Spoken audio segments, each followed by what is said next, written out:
You ever look up at the stars at night and wonder, where does this all come from? Why are we here?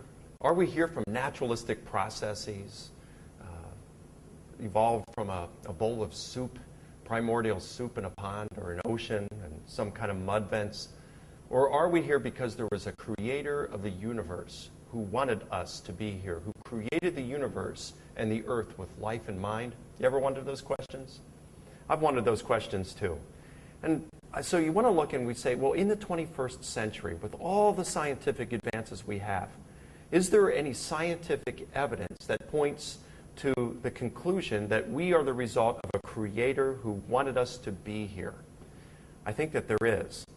You see, during the last 50 years or so, there's been a lot of scientific data coming from the fields of molecular biology and astrophysics that's pretty exciting in terms of pointing us to an intelligent designer of the universe and life itself. Let's start with the astrophysics. You know, with the Big Bang Theory, one of the two scientists who discovered it, Arno Penzias, and who was given a Nobel Prize as a result, Penzias believes that later came out and he said in writing, and I've communicated with him and he's affirmed this, that he believes that because of the scientific evidence, the data that we have discovered as a result of the Big Bang, he believes that it points to an intelligent designer of the universe who wanted this to happen and who used the Big Bang in order for things to take place.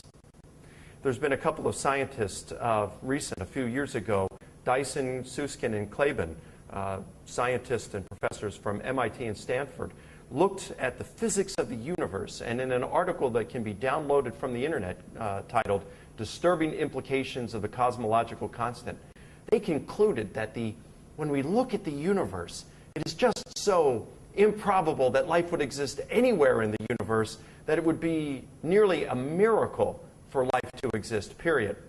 In fact, they said that the universe is so hostile that in order for life to exist at all, an agent external to the universe would have to create inconceivable conditions in our universe in order for life to exist.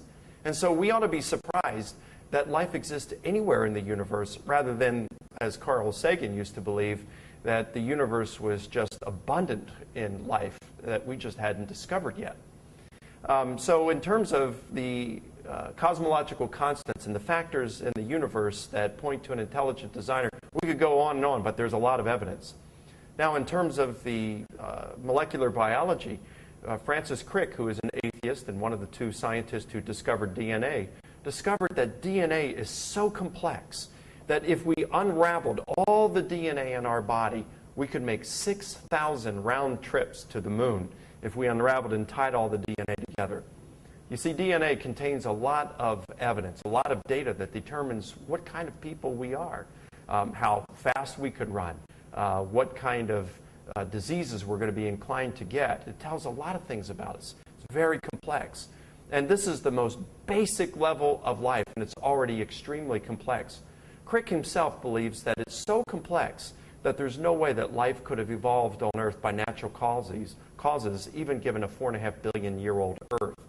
So there's a lot that we could say about this. In fact, Crick postulates that there was an ancient civilization that sent a spaceship from millions of light years away to land on the Earth, and that's how we got life. But is this a scientific theory? Well, just because we posit some kind of a spaceship from an intelligent civilization doesn't mean it's a scientific evidence. It just means it's a naturalistic theory for which there is no evidence whatsoever. So, in essence, we see that there's good evidence from molecular biology and astrophysics that points to an intelligent designer of the universe and life itself. So is it rational to believe that God created us? From science, I think we can say that it is.